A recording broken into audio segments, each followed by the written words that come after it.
Hi friends, welcome to JJ kitchen foods. Friends, இன்றைக்கி வந்து நம்ம வீடியோவில் ஒரு சூப்பரான ரொம்ப ஹெல்த்தியான ரொம்ப டிஃப்ரெண்ட்டான ஒரு ரெசிபி தான் நம்ம பார்க்க போகிறோம்.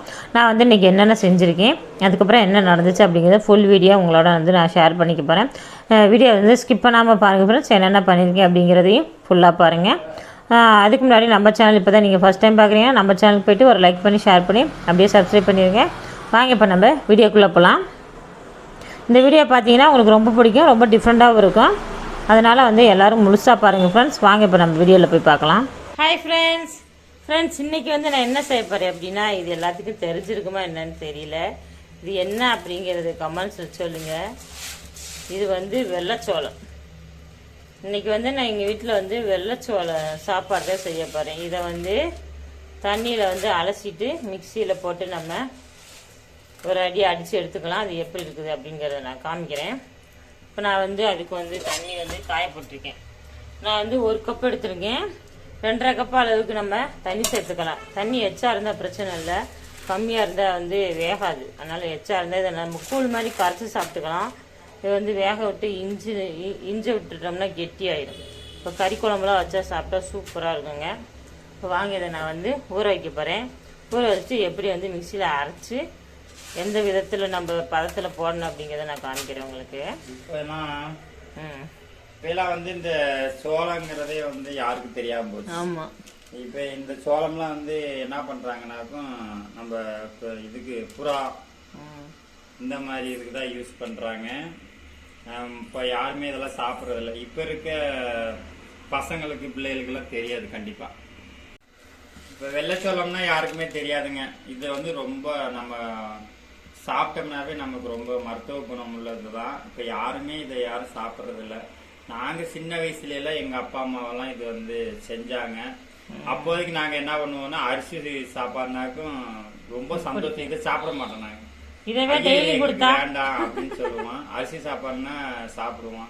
எங்கள் வீட்டில் எல்லாம் வெள்ளைச்சோளம், இருங்க சோளம் சொல்லி சிவப்பு கலர் சோளம் இருக்கும். அது அப்புறம் கம்பு இதை இடிச்சு நைட்டு 3 மணிக்கெல்லாம் எந்திரிச்சு இடிக்க ஆரம்பிச்சிருவாங்க. அப்போ தான் காலையில் 6 மணிக்கு வந்து நம்ம சமைக்க முடியும்.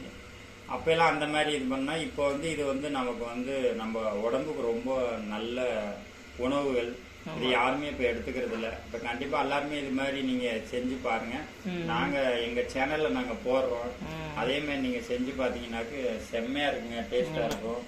வாரத்தில் வந்து 2-3 டைம் ஆச்சு இதை சாப்பிட்டீங்கன்னாக்கு நம்ம உடம்புக்கு ரொம்ப ரொம்ப நல்லது. கம்பு, சோளம், அப்புறம் வந்து ராகி, இப்போ இதெல்லாம் நிறைய நோயெல்லாம் வருது இல்லையா, இந்த மாதிரி உணவுகள் சேர்த்தோம்னா உடம்புக்கு ரொம்ப நல்லது. சுகர் பேஷண்டெல்லாம் இருக்கவங்க இந்த மாதிரி சாப்பிடுங்க.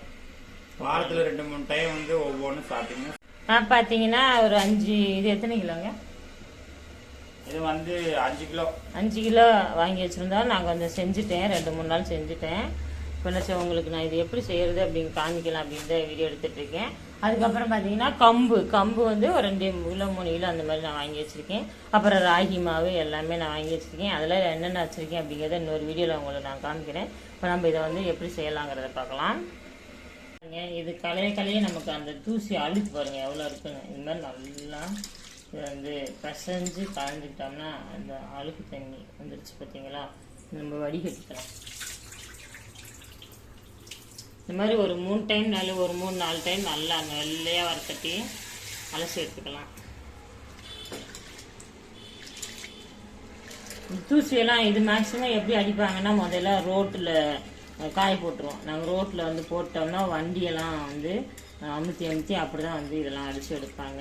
இல்லைன்னா மாடு வந்து சுற்றியே அந்த கருதெல்லாம் நாங்கள் வந்து அடைஞ்சி வச்சுருவோம் கீழே ரவுண்டாக. அதில் வந்து மாடெல்லாம் வந்து மிதிக்க விட்டோம்னா விழுந்துடும் எல்லாமே. அது தாம்பு சுத்துறதுன்னு சொல்லுவோம். தாம்பு எனக்கு வாய்க்கு வரல. 4-5 மாடை கட்டி அப்படியே தாம்பு ரவுண்டா சுத்திக்கிட்டே இருக்கும். அதுக்கப்புறம் அந்த சக்கையெல்லாம் நாங்கள் வந்து நைட்டில் சுத்த விடுவோம். ஏன்னா பகலையெல்லாம் சுத்த விட்டோம்னா ரொம்ப வெயில் அடிக்கும், அரிக்க ஆரம்பிச்சிடும். நைட்டில் சுத்தா கொஞ்சம் கூலிங்காக இருக்கு இல்லையா, அதனால் வந்து ரொம்ப நல்லாயிருக்கும். நைட்டில் சுற்றிட்டு காலையில் வெயில் வர்றதுக்குள்ளே அதை நாங்கள் வந்து உதறி எடுத்துருவோம். நெல் எல்லாமே அப்படி தான், நெல், சோளம், கம்பு எல்லாமே அப்படி தான் அடிப்போம். இப்போ வந்து அந்த வேலையே இல்லைங்க. நெல்லே இப்போ போட மாட்டாங்க. இந்த குருவி, அணில், இப்போ வந்து நிறைய யாருமே நெல் போடாதனால குருவி அணிலாம் வந்து நிறைய சாப்பிட்டு போயிடுது ஒரு ஆள் போட்டாவே. அதனால் யாரும் விவசாயம் பண்ண மாட்டாங்க. விவசாயம் பண்ணுறதுக்கு இப்போ வந்து ஆளே இல்லை. எல்லோரும் வந்து படிக்க போயிடுறாங்களா, யாருக்குமே விவசாயத்தை பற்றி எதுவுமே தெரியல. இந்த மாதிரி உணவுகள் என்ன இருக்குது, இது எதில் வரும் அப்படிங்கிறதும் தெரியல. நாங்கள் ஊருக்கெல்லாம் போனால் இது மாதிரி போட்டிருப்பாங்க, அப்போ வந்து வீடியோ எடுத்து காமிக்கிறோம் உங்களுக்கு. இது சோளப்பயிர். சோளப்பயிரில் தான் இது வந்து கருது வரும். அந்த சோளப்பயிர் எப்படி இருக்குன்னு நிறைய பேருக்கு தெரியாது. ஆமாம், நிறைய பேருக்கு தெரியாதுல்ல, இதெல்லாம் எங்கேருந்து விளையுது அப்படின்னு சொல்லி கேட்பாங்க. இதை வந்து நல்லா வந்து நம்ம தண்ணி இல்லாமல் எடுத்துட்டு இந்த மிக்ஸி ஜாரில் போட்டுக்கலாம். போட்டு நம்ம வந்து அரைச்சி எடுத்துக்கலாம். நீங்கள் சல்லடை இருந்துச்சுன்னா சல்லடையில் வடிகட்டிக்கிறத எடுத்துக்கோங்க.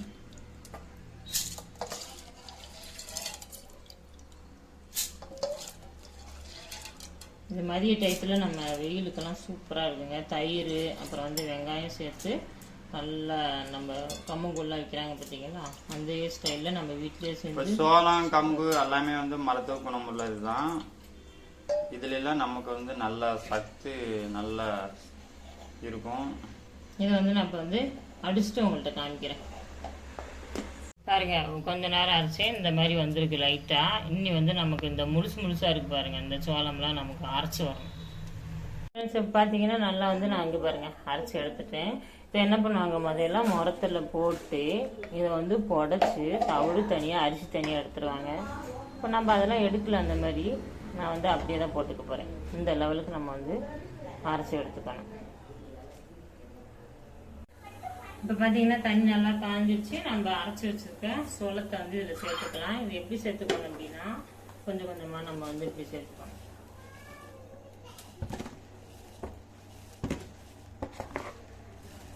முதல்ல இதை வந்து புடச்சி தவிடு தனியாக அரிசி தனியாக எடுத்துப்பாங்க.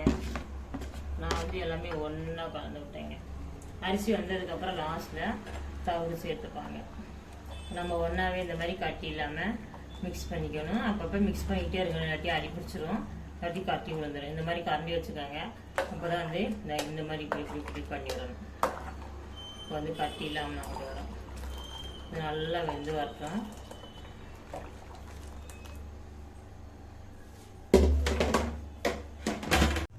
ஃப்ரெண்ட்ஸ், இதில் வந்து நம்ம கிண்டும் போதே பார்த்தீங்கன்னா உப்பு சேர்த்துக்கோங்க.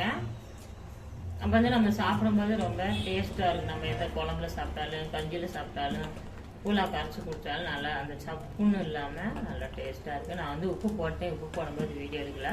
உப்பு சேர்த்து கிண்டிக்கங்க, நல்லாயிருக்கும். ரொம்ப சூப்பராக இருக்கும். ரொம்ப ஹெல்த்தியான ஒரு ஃபுட்டு இன்றைக்கி நம்ம வந்து செய்கிறோம்.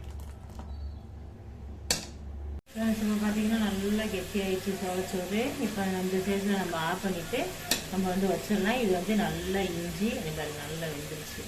இது வந்து நல்லா இஞ்சி கெட்டி ஆகிடும். நமக்கு வந்து இப்படி கரண்டியில் இருக்கோம்னா கெட்டியாகும். இல்லை எனக்கு வந்து குழம்பு வேணும் அப்படின்னா இப்படி ஆஃப் பண்ணிவிட்டு நம்ம கரைச்சி கூட குடிச்சுக்கலாம். தயிரில் ஊற்றிட்டு வெங்காயம் போட்டு நம்ம கரைச்சி சாப்பிட்டுக்கலாம். சூப்பராக ரெடி ஆகிடுச்சு பாருங்கள், நல்லா கெட்டி ஆகிடுச்சு. ஒரு 10 நிமிஷம் ஆற விட்டோம்னா நல்லா இன்னும் கெட்டி ஆகிடும். சூப்பராக ரொம்ப ஹெல்த்தியான சோளச்சோறு ரெடி ஃப்ரெண்ட்ஸ். இந்த மாதிரி நம்ம செஞ்சுக்கலாம். எனக்கு வந்து பதம் தெரியாது, தண்ணி எவ்வளோ அளவு தெரியாது அப்படின்னா எக்ஸ்ட்ரா வச்சு நீங்கள் வந்து கிண்டிக்கங்க, கரைச்சி சாப்பிட்டுக்கலாம். ஃப்ரெண்ட்ஸ், இவ்வளோ நேரம் நீங்கள் பார்த்துருப்பீங்க. அந்த சோளச்சோத்துக்கு வந்து நான் வந்து இன்றைக்கி சிக்கன் குழம்பு ரெடி பண்ணியிருக்கேன். அதுக்கு வந்து நம்ம கத்திரிக்காய் புளிக்குழம்பு, சுண்டல் குழம்பு, அப்புறம் கருணக்கிழங்கு குழம்பு இந்த மாதிரிலாம் வச்சு சாப்பிட்டோம்னா சூப்பராக இருக்கும். இன்றைக்கி வந்து பாப்பாவுக்கு வந்து காம்படிஷன் இருக்குது, அதுக்கு வந்து கிளம்பிட்டு இருக்கு. அதனால் நான் வந்து காலையிலே வந்து எல்லாமே ரெடி பண்ணிடல அப்படின்ட்டு மதியத்துக்கு இந்த வெயிலுக்கெல்லாம் அந்த சோளச்சோறு கூழ் வந்து நம்ம தயிர் ஊற்றி கரைச்சி குடித்தோம்னா ரொம்ப டேஸ்ட்டாக இருக்கும். அந்த ரீசன்னால் நான் வந்து காலையிலே அதையும் ரெடி பண்ணிவிட்டேன். காலையில் டிஃபனுக்குமே அது சாப்பிட்டுக்கலாம், சிக்கன் வச்சு கூட சாப்பிட்டுக்கலாம் அப்படின்னு சொல்லிட்டு. அதுக்கப்புறம் பார்த்திங்கன்னா திடீர்னு பாப்பா அம்மா பிரியாணி செய்யுங்கன்னு சொல்லுவோம். வீட்டில் எல்லா பொருளுமே இருந்துச்சு. அந்த ரீசனால் சரி வீட்டில் இருக்க பொருளை வச்சே நம்ம வந்து டக்குன்னு கடகடன்னு ஒரு பிரியாணி மாதிரி வெஜிடபிள் பிரியாணி செய்கிறதுக்கு பதில் நம்ம வந்து சிக்கன் இதுக்குள்ளே வந்து நம்ம போட போகிறோம். நார்மலாக நம்ம இடப்பட்ட நாளில் வெஜிடபிள் பிரியாணி செய்வோம் பார்த்திங்களா, அதே தான். அந்த மாதிரியே நம்ம சிக்கன் போட்டு இன்றைக்கி செஞ்சிடலாம் அப்படின்னு சொல்லிட்டு அரிசியும் கொஞ்சம் இருந்ததுனால சரி கொஞ்சமாக வந்து நம்ம செஞ்சுட்டு கிரேவி வச்சு நம்ம சோளச்சோறு சாப்பிட்டுக்கலாம் அப்படின்னு சொல்லிட்டு நான் வந்து டக்குன்னு பிரியாணி செஞ்சிட்ருக்கேன். சினிமா பார்த்திங்கன்னா இப்போ ஞாயிற்றுக்கிழமை கவிதை போட்டி காம்படிஷன் வந்து வெளியில் ஸ்கூலில் வந்து குமார் நகர் ஏரியாவில் வந்து கவர்மெண்ட் ஸ்கூலில் வந்து நடந்துகிட்ருக்கு. அதுக்கு வந்து கிளம்பிடுச்சு. சரி அதுக்கு வந்து நம்ம டக்குன்னு ரெடி பண்ணிட்டா சாப்பிட்டும் போயிடும் இல்லைங்களா, அதனால் நான் வந்து சிக்கன் கிரேவி அப்புறம் வந்து சோளச்சோறு பிரியாணி எல்லாம் ரெடி பண்ணி டக்குன்னு முடிச்சிடலாம் அப்படின்னு காலையிலே கடகடன்னு எல்லா வேலையும் முடிச்சிட்ருக்கேன். எத்தனை மணிக்கு கிளம்பணும் அப்படின்னு பார்த்தீங்கன்னா ஒரு அதுக்கு வந்து காம்படிஷன் 12 to 1. நம்ம 1 மணி நேரத்துக்கு முன்னாடியே அந்த பேரெல்லாம் வந்து பதியணும் அப்படின்னு சொல்லி வர சொல்லியிருக்காங்க. வெளியில் போய் இந்த மாதிரி பிள்ளைங்களுக்கு வந்து ஒரு என்கரேஜ் பண்ணி நம்ம வெளியில் அனுப்பினோம்னா அதுகளோட டேலண்ட் வந்து நம்மகிட்ட நிரூபிக்கிறதுக்கு ஒரு வாய்ப்பாக இருக்கும். ஸ்கூல்லேயும் பார்த்திங்கன்னா போன வாரத்தில் காம்படிஷன் நடந்தது.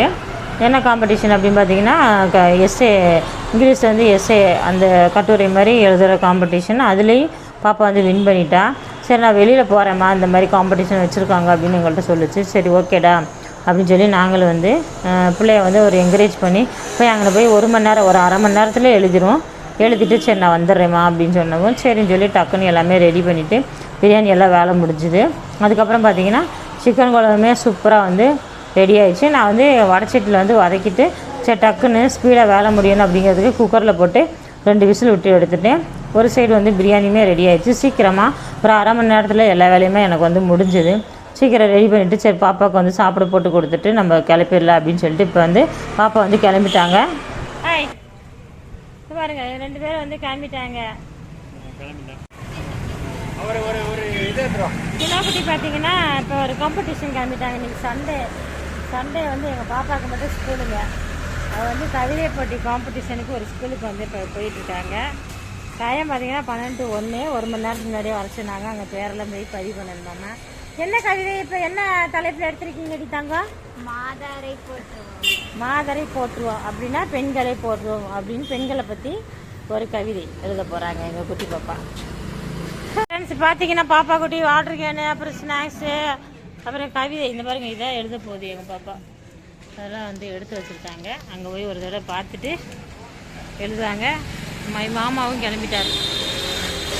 சொல்லக்குட்டி நல்லா எழுதணும்டா, வின் பண்ணிட்டு வரணும். ஓகே குட்டி, all the best. Okay okay. எந்த ஸ்கூல் அப்படின்னு காமிங்க, அடுத்த வீடியோவில் காமிக்கிறோம். குமார் நகர் கவர்மெண்ட் ஸ்கூல். அங்கே தான் வந்து இன்றைக்கி பாப்பாவுக்கு வந்து காம்படிஷன். கண்ணாடி உள்ள வச்சுக்கோடா. பாய்டா, all the best, bye, see you. Friends இந்த காம்படிஷன் எங்கே நடந்துச்சு, எந்த ஸ்கூலில் நடந்துச்சு அப்படிங்கிறத full video John Jothi vlog சேனலில் அப்லோட் பண்ணியிருக்கோம். மிஸ் பண்ணாமல் பாருங்கள். அதோட லிங்க் டிஸ்கிரிப்ஷனில் கொடுக்குறேன். பார்த்துட்டு எப்படி இருந்துச்சு அப்படிங்கிறத கமெண்ட்ஸ் சொல்லுங்கள். மீண்டும் அடுத்த வீடியோவில் சேர்ந்துக்கிறேன். இந்த நாள் இனிமேல் நாளாக அமையட்டும். நன்றி, வணக்கம்.